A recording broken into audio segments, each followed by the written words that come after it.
Hello guys, स्वागत है आपका अपने यूट्यूब चैनल रघुवंश अकेडमी पे। और दोस्तों, मैं सावन खेरीवाल फिर से आपके लिए प्रोवर्ब की क्लास लेके आया हूँ। जैसे कि आपको पता है कि प्रोवर्ब की एक पूरी की पूरी वीडियो सीरीज स्टार्ट की हुई है, तो इसके अंदर हम बहुत सारी प्रोवर्ब्स को कवर कर रहे हैं ताकि आपकी इंग्लिश की जो समझ है वो बहुत ज़्यादा इंप्रूव हो सके। तो अंडरस्टैंडिंग आपकी डेवलप करने के लिए ये बहुत ज़रूरी होता है और एग्ज़ाम की दृष्टि भी कई बार ये इंपॉर्टेंट हो जाता है, क्योंकि एग्ज़ाम्स में भी ये रिपीटेड होते रहते हैं। तो चलिए दोस्तों, वीडियो को करते हैं स्टार्ट। तो दोस्तों, ये आज की हमारी 7th क्लास है, यानी कि 7वीं आज की क्लास हमारी है प्रोवर्ब्स की। प्रोवर्ब्स माने कहावत होती हैं, ये आप जानते ही होंगे। तो पहले जो प्रोवर्ब है हमारे सामने है, if the cap fits wear it. अगर कोई आलोचना तुम पर लागू होती है तो उसे स्वीकार करो। इसका मतलब है कि कोई बात कही जा रही है, लेकिन अगर वो आप पे लागू होती है तो आपको उसको सोचना समझना चाहिए, उसको स्वीकार करना चाहिए। ठीक है दोस्तों, चलिए नेक्स्ट देखते हैं हमारा क्या है। If wishes wars horses beggars would ride. यानी कि देखिए इंग्लिश में क्या कहा जा रहा है, इफ विशेस वर हॉर्सेस, यानी कि खाली इच्छा करने से घोड़े मिल जाते, बेगर्स वुड राइड, यानी कि बेगर्स तो जो है घोड़े पे ही घूमते, भिखारी जो है। तो सिर्फ इच्छा करने से कुछ नहीं होता है, ये कहने का मतलब है। ठीक है, नेक्स्ट देखते हैं क्या है। नेक्स्ट है, if you can't be good be careful.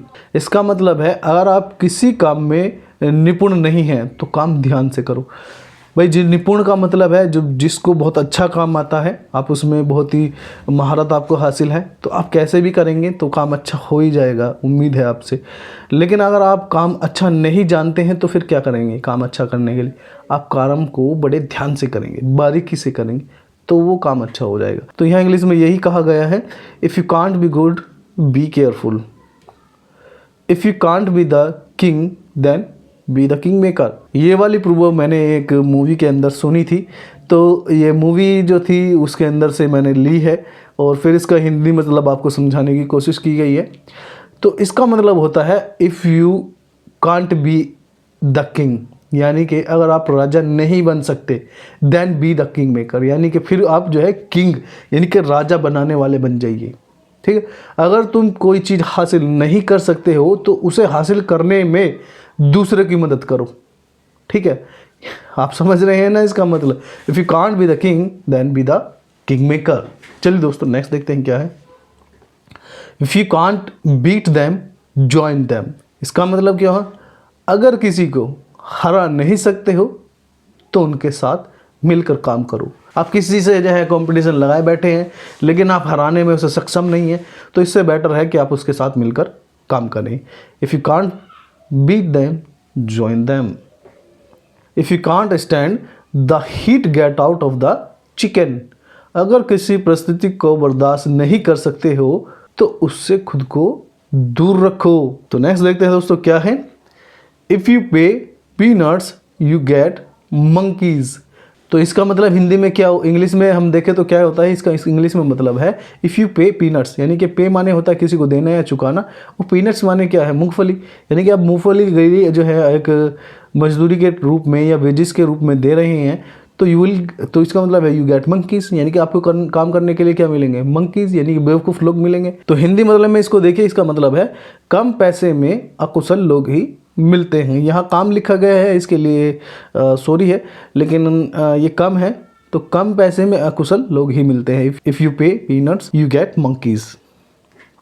Ignorance is bliss. तो इसका मतलब देखिए क्या है, किसी बुरी परिस्थिति से अनभिज्ञ रहना ही अच्छा है। इग्नोरेंस यानी कि आपको जानकारी न होना, इस ब्लिस, ब्लिस का मतलब है वरदान है। भाई, आपको किसी चीज़ के बारे में जानकारी नहीं हुई तो ये आपके लिए वरदान है। कोई बहुत बुरी चीज़ हो गई है, ठीक है, और आपको पता नहीं है कि वो घटित हो गई है, तो आप क्या करेंगे? आप उस टाइम तक तो खुशी रहेंगे जब तक वो आपको पता नहीं चल जाती। पता चलने के बाद आप दुखी हो जाएंगे अगर वो आपसे रिलेट करती है चीज़ें तो। ठीक है दोस्तों, imitation is the sincerest form of flattery. तो इमिटेट माने होता है नकल करना, और ये कहा जा रहा है कि imitation is the sincerest form, यानी कि सबसे सिंसियर फॉर्म है फ्लैटरी की। फ्लैटरी क्या होता है? फ्लैटरी माने चापलूसी करना है। तो इसका हिंदी मतलब हुआ किसी की नकल चापलूसी का सबसे बेहतर तरीका होता है। भाई, किसी की आप चापलूसी करने चाहते हैं तो आप क्या करिए, उसको फॉलो करना शुरू कर दीजिए, यानी कि जैसे वो चीज़ें करता है आप वैसे ही अपने आप को ढालना शुरू करिए, तो वो आपसे इंप्रेस हो जाएगा। क्योंकि अब लोग क्या करते हैं, अपने ही जैसे लोगों को तो ढूंढते हैं, अपने से जो चेंज होते हैं उनको वो लाइक नहीं करते। तो अगर आप उनकी चापलूसी करना चाहते हैं तो उनकी जैसी आदतें या उनके जैसी हरकतें करना शुरू कर दीजिए, वो आपसे खुश हो जाएंगे। तो नेक्स्ट देखते हैं दोस्तों, in the country of the blind the one eyed is the king. तो अंधों की टोली का काड़ा सरदार मतलब कहने का मतलब है, ऊपर इंग्लिश में लिखा है इन द कंट्री ऑफ ब्लाइंड, यानी कि जिस कंट्री के सभी लोग ब्लाइंड हो वहाँ अगर किसी व्यक्ति के पास एक आंख है तो वो राजा हुआ। यानी कि सबसे कमज़ोर लोगों में जो जरा सा भी ताकतवर है तो वो उन लोगों का राजा घोषित हो सकता है। और इसके लिए हिंदी में आपके पास जो है ये होता ही है, अंधों की टोली का काड़ा सरदार। In the midst of life we are in death. तो हिंदी में इसको कहा जाएगा मृत्यु भी जीवन का ही अंग है। Into every life a little rain must fall, यानी कि हर जिंदगी के अंदर into every life little rain, हल्की बारिश मस्ट फॉल होती ही है। और अगर हिंदी में कहें तो क्या मतलब है, हर व्यक्ति के जीवन में बुरी परिस्थितियाँ जरूर आती हैं, चाहे वो छोटी हों चाहे बड़ी हों। It ant over till the fat lady sings. तो एंट का मतलब मैंने पहले आपको बताया हुआ है, एंट का मतलब होता है शॉर्ट फॉर्म में जैसे हम लिखते हैं विल नॉट, ठीक है, इज़ नॉट, आर नॉट, तो इसका ही फॉर्म है ये मैं बताता हूँ, इज़ और एम। यानी कि इज़ और आर एम तीनों के जगह पे आप शॉर्ट फॉर्म में नोट लगाना चाहते हैं तो एंट लिख दीजिए, ठीक है। कोई भी वहाँ सब्जेक्ट हो आप एंट लिख दीजिए, उसको आइडिया अपने आप लगा लेगा कि वहाँ इज़ आर एम क्या आना चाहिए था। तो इन तीनों के लिए एक ही वर्ड है एंट, आप एंट यूज़ कर सकते हैं इज़ आर एम के लिए, ठीक है दोस्तों। कार्य के बीच में परिणाम के बारे में नहीं सोचना चाहिए, ठीक है दोस्तों। नेक्स्ट देखते हैं क्या है, इट गोज़ विदाउट सेइंग। यह एकदम स्पष्ट है। तो कोई चीज़ एकदम स्पष्ट है तो इसको हम बोलते हैं इट गोज़ विदाउट सेइंग, यानी कि इसमें कोई हेर फेर नहीं है, एकदम सच बात, सीधी बात यही है।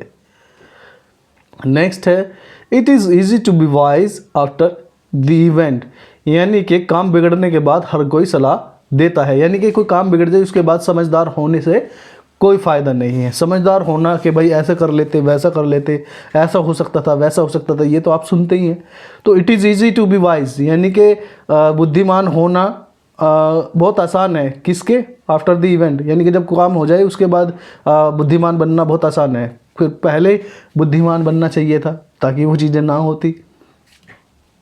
It is folly to live in Rome and fight with the Pope. Pope क्या होता है? वहाँ का शासक होता है रोम का। तो ये कह रहे हैं कि आप रोम में रह रहे हैं और रोम के जो पोप है उसके साथ ही झगड़ा मोल ले रहे हैं, तो ये तो बेवकूफ़ी हुई। फॉली माने बेवकूफ़ी।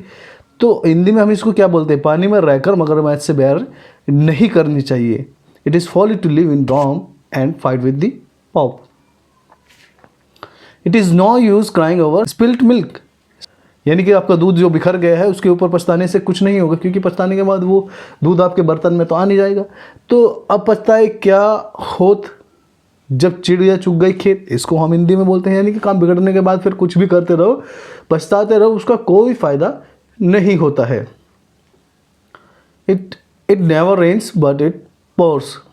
सारे दुख एक ही समय आते हैं। इट नेवर रेन्स, यानी कि कभी बरसात नहीं होती, बट इट पोर्स।